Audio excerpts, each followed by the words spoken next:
In this video, I'm gonna walk you through how to buy airtime on Jumiapay.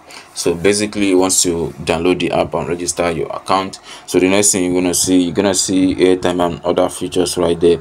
So just click on airtime, then you can select which network you wanna buy airtime for. Let's say I wanna buy for 9 mobile, for example.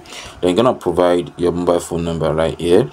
Then you see the top up, how much you actually want to load to your phone number. So then let's say I want to provide my number right here, then scroll down and proceed to pay. Then you're gonna see how you can actually pay for the airtime. So right here, just scroll all the way down, then you can choose your payment method.